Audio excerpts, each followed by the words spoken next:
함께 하나님 말씀 나누도록 하겠습니다. 여호수아서는 이제 가나안에 입성해서 가나안 땅을 차지하는 그런 정복 전쟁에 대한 그 말씀으로 시작되어서 여호수아서가 진행이 되고 있습니다. 이스라엘 자손들이 이제 가나안에 들어와서 맞이한 그러한 가나안을 차지하기 위한, 가나안에 들어왔는데 가나안 땅이 텅텅 비어있는 땅이 아니었다는 것을 우리가 알 수 있습니다. 이미 가나안 땅에는 다른 부족들이 자리를 잡고 살고 있었다는 것입니다. 그러니까 어떻게 해야 됩니까? 그 땅을 차지하기 위해서는 정복 전쟁을 벌여야겠죠. 싸워서 이겨서 하나님이 주신 언약의 목적대로 그 땅을 차지해야 되는 겁니다. 그냥 빈 땅에 들어가서 이스라엘 백성들이 40년 동안 고생해서 출애굽해서 왔으니까 이스라엘 백성들에게 그냥 가나안 땅이 쉽게 다 열려 있어요. 이제 40년 고생했으니까 들어와 살아라, 이런 상황이 아니었다는 것을 우리가 성경을 통해서 알 수 있다는 겁니다. 가나안에는 이미 많은 부족들이 들어와 살고 있었습니다. 그리고 그들을 몰아내서 전쟁을 통해서 이긴다는 것은 결코 쉽지 않았다는 것을 우리가 알게 됩니다. 오늘 이 여리고성도 마찬가지입니다. 여리고성은 아주 견고한 성이라고 얘기합니다. 아주 견고한 성이다. 이스라엘 자손들로 말미암아 여리고는 굳게 닫혔고 출입하는 자가 없더라. 무슨 얘기죠? 여리고 사람들이 알았어요. 이스라엘 사람들이 이제 정복 전쟁을 통해서 자기들의 땅과 성을 빼앗으려고 한다는 것을 여리고 사람들이 알았다는 것입니다. 그러니까 어떡합니까? 이제 성을 굳게 닫아버렸죠. 성을 굳게 잠그고, 여기 보니까 출입하는 자가 없었더라.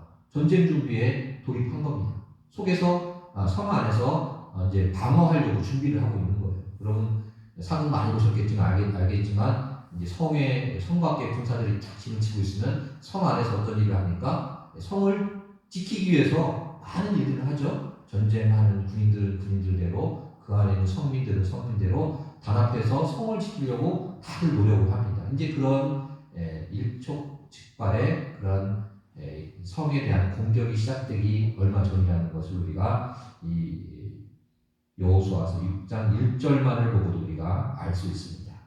이스라엘 자손들로 말미암아 여리고는 굳게 닫혔고 출입하는 자가 없더라, 이런 얘기를 하고 있습니다. 여리고성은 가나안 중부 지방의 거점을 위한 정복 전쟁을 위한 그런 첫 번째 장소로서 굉장히 중요한 장소였다는 것을 우리가 알 수 있습니다. 이 여리고성은 이 중부 지역에 위치하고 있었는데 이 여리고성을 빼앗아야만이 그 다음에 북으로나 남으로나 다시 정복 전쟁을 계속해 나갈 수 있는 아주 중요한 그런 거점이었습니다. 우리나라도 이러한 전쟁을 벌인 적이 있죠. 여리고성만, 여호수아만 이런 전쟁 전략을 쓴 게 아니에요. 우리나라도 이런 전략을 썼습니다. 언제 썼죠? 안시성은 조금 너무 오래전 얘기고요. 6.25 때 인천 상륙 작전 했잖아요. 중간을 딱 메가더 장군이 치고 들어갔잖아요. 우리나라가 남북으로 긴 나라인데 이거 우리나라 남쪽으로 완전히 밀려가지고 그때 낙동강만 간신히 남았었죠. 낙동강 전투만 남아가지고 우리나라가 병강에 걸렸어요. 낙동강만 유역만 밀리면은 대구, 부산 뺏기고 나면 우리나라는 어디로 가야 됩니까? 배 타고 일본으로 가든지 제주도로 가야 되는 거예요. 이제 우리나라가 망할 정도의 그런 아주 급박한 상황이었는데 메가더 장군이 어떻게 했습니까? 인천으로 허리를 딱 뚫고 들어가가지고 다시 북쪽으로 반격을 해가지고 이 남한에 있던 이 공산군들이, 북한군들이 다 고립되었죠. 그래가지고 6.25 전쟁이 새로운 국면을 맞이한 여호수아도 이런 작전을 썼습니다. 여리고가 딱 그 이스라엘의 가나안 중간에 있는 그런 아주 견고한 성이었는데 여기를 여호수아가 공격한 거예요. 그러니까 여호수아가 얼마나 철저하게 이 가나안 땅을 차지하기 위해서 전략을 썼는지 모릅니다. 그 위대한 그 메가더 원수가 썼던 작전을 똑같이 이 옛날에도 가나안을 공략하기 위해서 여호수아가 작전을 써서 여리고성을 차지하려고 공격 준비를 했다는 것을 우리가 알 수 있습니다. 그러니까 여리고성은 당시 가나안 땅 중부 지역에 위치하고 있는 가장 견고한 전략적으로 아주 중요한 곳이었다는 것. 여기를 이제 차지해야만이 이스라엘 백성들이 남으로 북으로 이제 여호수아서가 그렇게 짜여져 있습니다.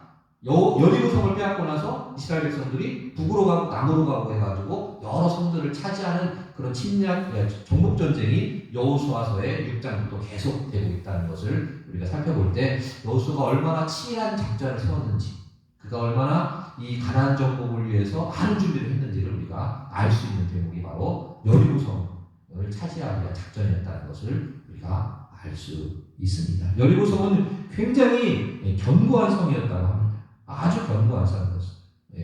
외성과 내성이 있고 외성은 천연 그런 바위, 돌 같은 걸로 쌓여져 있어가지고 그 두께도 몇 미터에 이르는 그런 외성과 내성이 겹겹이 쌓여있는 아주 견고한 성이었고 성의 높이만 해도 9미터가 넘는 그런 아주 난공불락의 요소였다고 얘기를 합니다. 그러니까 굉장히 이 성을 침략해서 이 성을 함락한다는 것은 불가능할 정도로, 인간적인 생각으로는 불가능할 정도로 어려웠다는 것을 우리가 알게 됩니다. 그래서 여호수아가 이 성을 차지하기 위해서, 이 성을 공격하기 위해서 하나님 앞에 얼마나 많은 그런 기도도 했겠습니까? 이게 그냥 오늘 여기 하나님께서 여호수아에게 이르시되 보라, 내가 여리고와 그 왕과 용사들을 내 손에 넘겨주었으니 너의 모든 무사는 그 성을 불러 성주위를 매일 한 바퀴씩 돌되 엿새 동안 그리하라. 이런 응답이 그냥 떨어진 게 아니에요. 여호수아는 이 성을 차지하기 위해서, 이 전략의 유충지인 여리고성을 차지하기 위해서 많은 시간 동안 하나님 앞에 기도를 했겠죠. 그렇기 때문에 하나님으로부터 이런 응답을 들을 수 있었다는 것입니다. 어떻게 하라고요? 모든 군사는 그 성을 불러 성을 매일 한 바퀴씩 돌되 6일 동안 그리하라. 이런 얘기를 하시는 것을 보게 됩니다. 그래서 우선 하나님의 일을 우리가 이루기 위해서 가장 중요한 것, 아까 우리 학생부 예배 때도 제가 말씀드렸듯이 엿새 동안 하루에 한 바퀴씩, 사실 여호수아의 입장에서 보면 오늘 하나님의 이 말씀은 굉장히 참 본인의 생각과는 다른 명령일 수 있습니다. 그에게는 이미 준비가 되어 있었습니다. 준비가. 이 여리고성을 함락하기 위한 군사적인 작전이나 여러 가지 재건 준비들을 이미 다 한 거예요. 그걸 우리가 뭘 보면 알 수 있죠? 그 성을 한 바퀴씩 돌으라는 명령에 여호수아 너 혼자 돌아라, 아니면 여호수아 몇몇 지도자만 돌아라, 이런 게 아니에요. 여기 보면은 모든 군사가 다 그 성을 한 바퀴씩 돌으라고 얘기했어요. 그러니까 이미 군사, 여리고성을 칠 만한 군사력을 이미 이스라엘 사람들은 갖추고 있었다는 것을 우리가 알게 됩니다. 이 그냥 몇 명이서 돌아라는 얘기 아니라 이 여리고성을 칠 준비를 하고 있던 모든 군사들이 다 여리고성을 돌아라는 명령을 했다는 거죠. 군사들이 있었다는 건 뭘 말하죠? 군사력으로 이 성을 뺏을 만한 준비를 이미 이스라엘 사람들은 하고 있었다는 것을 알게 됩니다. 그리고 제사장 7은 7 양간 나팔을 잡고 언약궤 앞에 나갈 것이요 7째 날에는 그 성을 7번 돌며 그 제사장들은 나팔을 불 것이며, 이미 제사장들도 다 준비가 되어 있어요.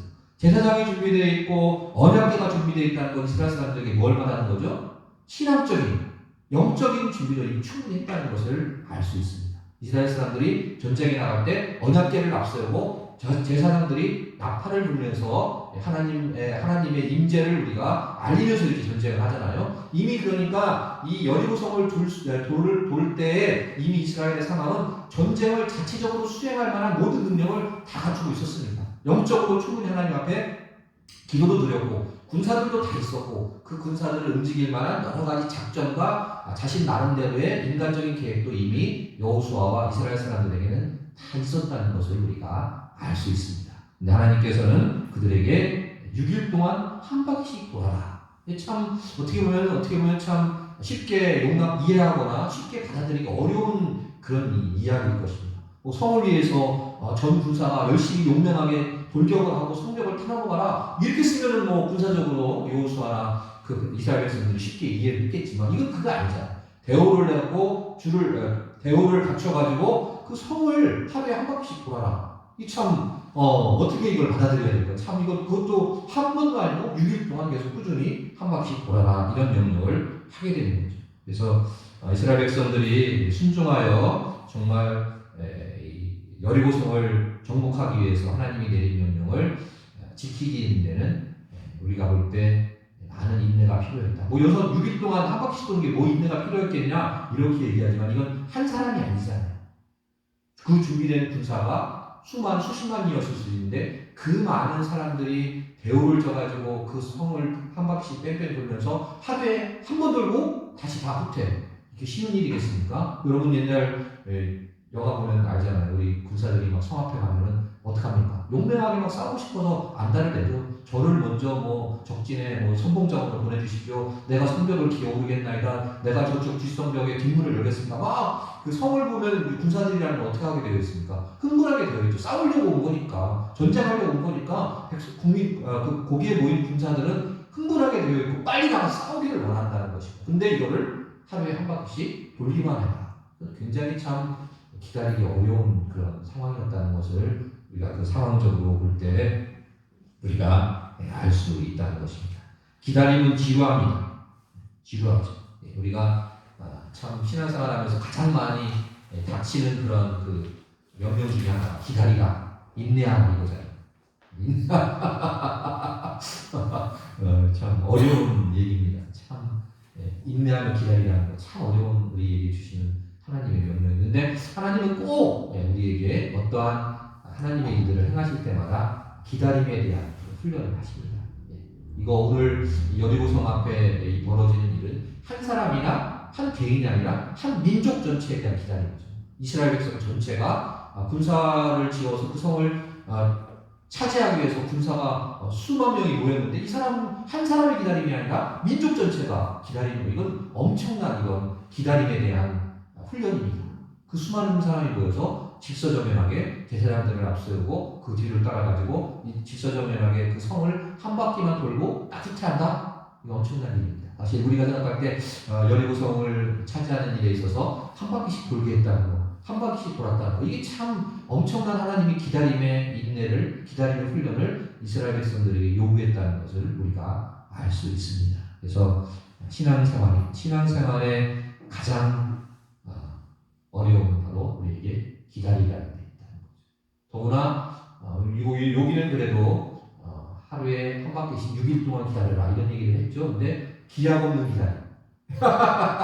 언제까지 해주겠다. 그런 날짜에 기한이 정해 있으면 조금 우리가 그래도 기다리기 쉽죠. 근데 아브라함 같은 경우도 내가 너에게 약속의 자녀를 주겠다 했는데 언제 주겠다는 얘기를 했습니까? 안 했습니까?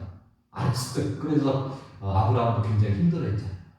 기다림이 지쳐가지고 다시 그러한 그 이삭을 기다리기 전에 또 다른 이스마엘을 보기도 했잖아요. 그만큼 이 기약 없는 기다림이 힘든 겁니다. 우리 신앙생활도 마찬가지죠. 또 특별히 우리 교회적인 상황도 마찬가지입니다. 기약 없는 기다림 참 어렵고 힘든 일입니다. 그렇지만 하나님께서는 하나님의 일을 이루기 전에 꼭 기다림을 우리에게 요구하신다. 오늘 이 6일 동안 하루에 한 바퀴씩 돌아가는 거 이거 뭐 별거 아닌 것 같지만 사실 이게 한 사람에 대한 일이 아니잖아요. 수만 명의 군인들이 모여가지고 그 바로 저기 눈앞에 있는데 이걸 하루에 성을 한 바퀴씩만 돌면서 기다리라는 거. 이건 굉장한 이거는 그러니까 그 기다림을 못 참겠다는 에너지와 기다리겠다는 에너지가 굉장히 크게 부딪혔다는 사건이라는 것을 우리가 알 수 있습니다. 우리 한 사람만 기다리고 조그만 한 일만 가지고 기다려도 굉장히 힘든데 한 나라가 한 민족이 한 성을 차지하기 위한 그 수많은 사람들의 모임에 일주일 동안을 6일 동안을 기다리라는 거. 이건 굉장히 사실은 어려운 그런 하나님의 명령이었다는 것을 알 수 있습니다. 차라리 성을 향해서 용맹하게 돌격해라, 성을 넘어라 이러면 혹시 이게 훨씬 더 쉬운 명령이었을 텐데 한 바퀴씩만 돌고 한 바퀴씩만 돌고 하루에 이거 한 바퀴씩만 해라.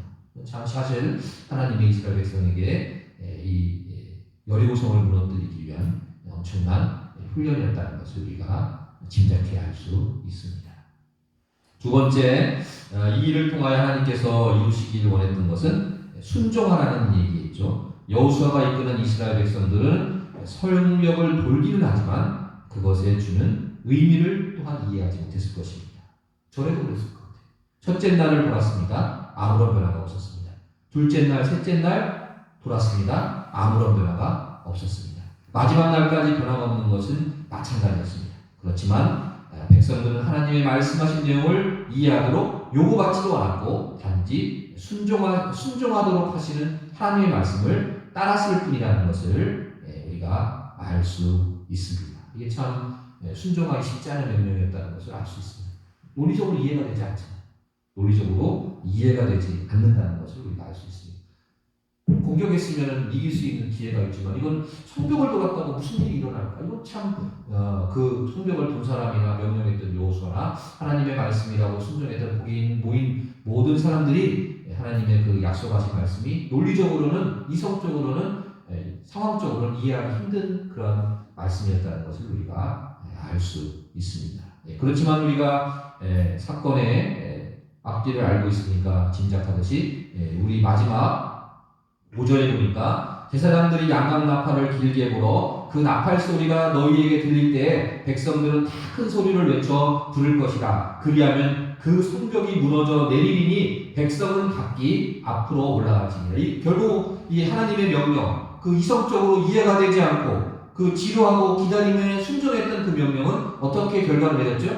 성벽이 무너져 내렸다는 것을 우리가 알 수 있습니다. 어떤 사람들은 이 여리고성 얘기를 하면서 백성들이 마지막에 소리를 지를 때 백성들이 다 큰 소리를 외쳐 부르고 나팔 소리가 날 때 이 소리의 진동으로 여리고성이 무너졌다 이런 얘기를 하는 사람이 있습니다. 여러분 그 사람들 텔레비를 너무 많이 본 것 같아요. 여러분 소리를 지르면 뭔가 무너져 내리긴 하죠. 사람의 소리로 보통 유리잔 정도는 깨집니다. 사람이 그 소프라노 가수들 아주 고음으로 소리를 지르면 유리잔이 깨져내리고 그런 일이 있습니다. 그러니까 소리의 그 주파수가 그런 유리잔 정도를 깨뜨릴 수 있습니다. 하지만 여러분 제가 지금 말씀드렸듯이 여리고성은 어떻다고 말씀드렸습니까? 외벽 내벽이 두 1층, 2층 복층으로 이루어지고 그 천연 그 바위와 그 두께만 해도 몇 미터에 이르는 아주 굉장히 견고한 요새였어요. 이 여리고성은 사람의 함성 소리에 의해서 그 소리에 의해서 깨질 만한 그런 성은 절대 아니었다는 것입니다. 그러니까 하나님께서 이 일을 통하여 뭘 계획하셨는가? 아마 이것을 우리가 믿음으로 하나님께서 하셨다. 이건 우리가 이렇게 믿고 받아들입니다. 그렇지만 조금 더 우리가 이거를 논리적으로 이성적으로 우리에게 믿기 쉽게 설명한다면 이 시기에 이 소리가 남과 동시에 어떤 일이 일어났을 것 같습니까? 성경에 보면은 무너져 내렸다. 성벽이 무너져 내렸다. 이런 얘기를 하고 있는데 이 무너져 내렸다는 것이 기초부터 무너져 내렸다는 것을 의미한다고 합니다. 기초부터. 무너져 내렸다는 히브리어가 그냥 위서부터 쫙 갈라진 것이 아니라 밑에서부터 이게 무너져 내렸다는 것을 얘기하고 있어요. 그러면 우리가 상식적으로 뭘 생각할 수 있죠? 지진이 일어나는 것이 가장 합리적인 해석이 될 수 있을 것입니다. 실제로 이 여리고성이 무너진 터를 지금도 우리가 어떤 그런 그 고적지로서 유적지로서 발견할 수 있는데 돌들이 이렇게 다 흩어져 있는 모습을 우리가 보게 됩니다. 그러니까 그 당시에 그 하나님의 명령이 있었던 7일째 되는 날 이 7바퀴를 백성들이 마지막 날 7바퀴를 돌고 제사장들과 나팔 소리가 한꺼번에 불었을 때 백성들이 큰 소리로 외쳤을 때 어떠한 일이 일어난 거죠? 하나님이 못하실 일도 없겠지만 가장 우리가 합리적으로 생각한다면 지진이 일어난 거죠. 성벽이 무너질 수 있는 가장 강한 힘은 지진이죠. 그렇죠? 그래서 성경학자들은 그 당시에 큰 지진이 있었을 것이다. 이렇게 설명을 하는 그런 성경학자들도 있습니다. 그렇지만 우리는 하나님이 말씀하셨으니까 하나님이 약속하셨으니까 어떠한 초자연적인 방법을 통해서라도 여리고성이 무너졌다고 우리는 믿는다는 거죠. 그렇지만 우리에게 조금 더 상식적으로 믿음의 우리의 이성적인 그런 판단과 합리적인 그런 설명을 우리가 더한다면은 그 시점에 바로 그러한 이 모든 조건들이 갖춰진 그 하나님께서 7일을 기다리라고 하는 그 시점에 지진이 일어나서 성 안에부터 무너져 내리기 시작했다. 이렇게 우리가 생각한다면 훨씬 우리가 좀 논리적으로 또 상식적으로 이 사건을 받아들일 수 있지 않을까 이런 생각을 해봅니다. 그렇지만 아무튼 이 모든 일들이 어떤 형식으로 일어났든지 하나님의 초자연적인 그런 심리였든지 아니면 그 당시 그 시점에 맞춰 하나님께서 지진을 준비하셔서 이 여리고성이 무너졌든지 간에 아무튼 하나님께서 이스라엘 백성들에게 이 순종 쉽게 받아들일 수 없는 그러한 순종의 그러한 행동을 요구함으로써 그 순종의 모든 민족과 모든 군사들과 여호수아가 충분하게 그 말씀에 순종했기 때문에 하나님께서 이 여리고성을 무너뜨렸다. 우리는 이렇게 이 사건을 마지막까지 해석해 볼 수 있다는 것을 알게 됩니다. 그래서 우리 신앙생활하면서 가장 받아들이기 힘든 순종해라, 인내해라, 순종해라, 가장 좀 힘든 그런 단어들이 다 나오고 있습니다. 오늘 인내도 해야 되고 순종도 해야 된다는 거 가장 힘들죠. 순종하기 쉽지 않다는 것을 우리가 알게 됩니다. 신앙생활하면서 우리가 순종하는 거 그만큼 어렵다는 것을 우리가 깨닫게 됩니다. 그렇지만 하나님께서 하나님의 일 쉽게 무너지지 않으리라고 생각했던 여리고성을 무너뜨리는 데 있어서 인간의 공격이나 인간의 노력이 아니라 하나님께서 우리에게 믿음의 인내와 믿음의 순종을 통하여 이루셨다는 것을 오늘 우리가 이 여리고성 사건을 통해서 충분히 깨달을 수 있다는 것을 알게 됩니다. 우리의 신앙생활의 많은 부분들이 바로 이런 인내와 순종으로 이루어진다는 것을 이 여리고성 정말 무너지기 힘든 굳게 닫혀있고 출입한 자가 없었던 강성했던 여리고성이 무너지겠다는 것을 다시 한번 기억하시면서 우리가 신앙생활함에 있어서 하나님 앞에 인내하고 순종함으로 주님의 뜻을 이루는 저와 여러분 되기를 주님의 이름으로 축원드립니다. 그리고 마지막으로 한마디 마칠 것은 기도도 마찬가지라는 거죠. 기도도 우리가 지금 계속 사순절 특별 새벽 기도를 하고 있는데 기도도 물론 우리가 급할 때는 오늘 이 성을 7바퀴 돌듯이 한꺼번에 열심히 많이 기도할 때도 있어야겠지만 제가 이번에 기도의 사순절 기간을 통해서 사실 많은 기도를 했습니다. 우리 가정에도 여러 가지 기도 제목이 있었고 우리 교회에도 있었고 또 제 개인적인 그런 기도 제목도 있어가지고 많은 기도를 했는데 우리가 물론 급할 때는 몇 시간 기도도 해야 되고 금식 기도도 해야 되고 많은 기도를 해야 되지만 기도하면 할수록 느끼는 것은 평소에 꾸준히 규칙적으로 하는 기도가 가장 중요하다. 이것을 새삼 느낍니다. 그래서 제가 요즘 하루에 3번씩 아침, 점심, 저녁 이렇게 시간을 나누어서 좀 기도를 체계적이고 규칙적으로 하려고 노력을 많이 하고 있습니다. 왜? 물론 한꺼번에 7번째 날 7바퀴를 도는 그러한 노력도 필요하지만 이 일이 있기 전에 이미 한 바퀴씩 엿새 동안 한 바퀴씩 돌았다는 거 이걸 우리가 간과하기 쉬운데 사실 우리의 기도 생활도 필요하고 급할 때 우리가 열심히 최선을 다해서 기도하는 것도 중요하지만 평소에 우리가 조금씩 영적인 근력을 키워놓는 것이 그 무엇보다도 중요하다 이런 생각을 하게 되었습니다. 그래서 오늘 사실은 이 여호수아서의 여리고성 무너지는 것을 바라볼 때 순종과 인내 또 이외에 한 가지 교훈이 더 있다면 기도 생활로 오늘 이 여호수아에서 주시는 이러한 교훈처럼 꾸준히 하루에 한 바퀴씩이라도 엿새 동안 돌 수 있는 우리의 기도에 꾸준함이 필요하다 이런 생각도 다시 한번 하게 됩니다. 우리 교회가 이번 사순절 특별 새벽 기도회를 통해서 기도의 근력도 함께 키우는 저와 여러분 되기를 주님